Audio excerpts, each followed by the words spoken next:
brought in 20 bottles. Of that 20 bottles, 10 had broken in shipping. Jeez. So I was like, oh God, no, the shoes don't break, Yeah. So anyways, the 10 bottles came here and I sat on it for a week or two. And then I went to sit at Norman Goodfellas. I went into the Ilovo store and I was like, guys, surely you've had customers ask. And they're like, yes. People are begging for the stock. We'll take your 10 bottles for sure. I was like, oh, wow, okay. Yeah, take the 10 bottles. That'd be amazing. And then I was like, okay, that seemed quite easy. Yeah. I just got to figure out a way to ship it better, so it doesn't break. Phone the distillery. Please give me 20 bottles this time. They're like, we've got a big demand here. Anyways, that continued again and again and again and again. 100 bottles, 200 bottles, 300 bottles. And then December came. And I was like, okay, this is the season. Let me go balls to the wall. Went to my dad. I was like, please. Again, I don't have the funds to pull this off. Like, I've done Nasi, but this is another level. I want to buy like 4,000 or 5,000 bottles of 1942 tequila. Fill up a half a container. Anyways, he did borrow me the money, luckily. And I brought in this batch of Don Julio tequila and I supplied I promise you, every distributor and club for the month, for I think it was 2022 December. Johnny's Liquor, Ultra Liquor, Macro, Spa, every nightclub you can think of. Montana, Taboo, Cabo nightclub, Saint Marble. Everyone was buying because there was no supplier. And I became the guy to sell tequila.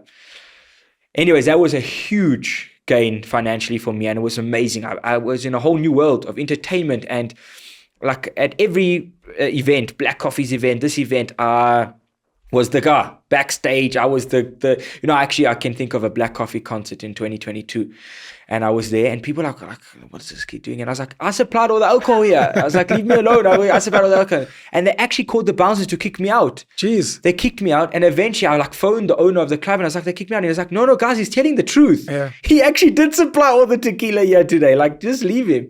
They thought I was like some crazy little kid talking nonsense, Anyways, long story short, that was an amazing experience, an amazing opportunity. But Don Julio saw the opportunity and they upped their production and they came into the country directly. They cut me out, right? So I was again knocked down. I was like, oh my, you don't understand. It was the biggest opportunity ever that I just lost like that. And I was like, I got to do something. I still love this industry. I love this idea. I love the whole entertainment. So Eli, my friend, introduced me to his friend and he was like, guys, do a tequila brand together. And I was like, sounds hard, but I'm keen. Let's do it. And again, started driving everyone crazy. Let's do it. We found a tequila brand that was just coming up in Mexico called Tequila Ocho. We signed an exclusivity with them for the continent of Africa. This becomes the lesson from Don Julio. This is the lesson. Next time, sign a contract for exclusivity. Exactly. This was the lesson. There was a lot of lessons, I was like, we're signing exclusivity for the continent. But nobody knew this brand. I mean, no one even knew it in Mexico. No one knew it in America. And we took a chance. And this common friend, Ilan, he backed me as well. He was like, okay, let's do it, boy. And we did it. And it was super hard. You know what I'm saying? Luckily, while we were doing it, this tequila actually got voted the best tequila in the world on Forbes. You can search right now on Esquire and Forbes. You said Mazal. Mazal, exactly. There you go. Luck. It got voted the best tequila in the world on Forbes. So this tequila now shot the lights out in America. Everywhere is in America. So we're like, we got to do this here. But it was hard, bro. Again, I was in all the same distributors that I was before. Macro, Norman Goodfellas, Johnny's Liquor, Pick and Pay. But it wasn't hard to get on the shelves. It was hard to get off the shelves. And this product just wasn't moving. So I had to come up with an idea. I was like, what do I do to get this off the shelves? I was like, oh no, I'm done. All my money's in this business. Like, it's going to tank the sneaker business. Never mind. You know what I'm saying? Like, got to do something. And the idea came to me. I was like, let's partner with the best performers in the world. I was like, let's do a festival and let's have our brand on the stage with the best brands in the world. And so we embarked on this journey and everyone thought I was off my tree. But my dream was to bring Khan music here. So we partnered with two entertainment businesses in Cape Town called We Are Music and Anything Goes. And I was like, I'm going to be the sponsor and we're going to make this happen. Tequila Ocho is going to do it. Like, boy, like Tequila Ocho can't do this. Like, this is just another level. Like thousands of people. Khan Music now, you can search them, are the biggest DJ group in the world. I don't know if you've seen them. The three guys, their famous logo is like a peace sign. You must search it afterwards. Yeah. Anyways, we brought them to South Africa, 2023. We bring them to South Africa and Tequila Ocho is everywhere. Logos, stage lighting, cameras, tents. And that's where we were, Tequila Ocho today kind of took off from that. We've done many other festivals since then. We've sponsored a lot of events, a lot of nights in clubs, and we're pushing really hard. We've just designed a new bottle, which is really exciting. It hasn't been an easy journey doing our own brand and building our own brand locally. It's been very tough. People are very cutthroat in the alcohol industry here, especially knowing I'm so young. So it hasn't been easy. As easy as it may sound, I promise you, it's been very tough.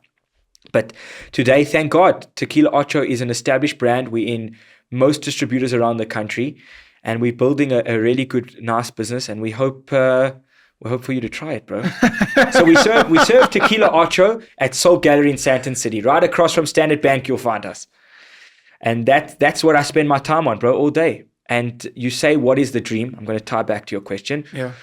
The dream is that I still love South Africa, and I love South Africans. I think as South Africans, we underestimate ourselves.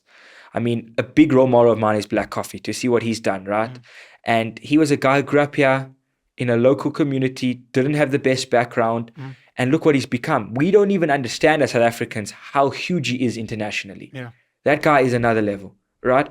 And what he's done is what I want to do too. He's an inspiration to me. I want to be South African, never forget my roots. I don't want to leave this country, but I want my brand to be international. I want Soul Gallery to be in every city in the world: Tokyo, Japan, Paris, London, New York. I want us to be international, but we're still born and raised South African, and I want to have that South African flavor, because what else makes me special?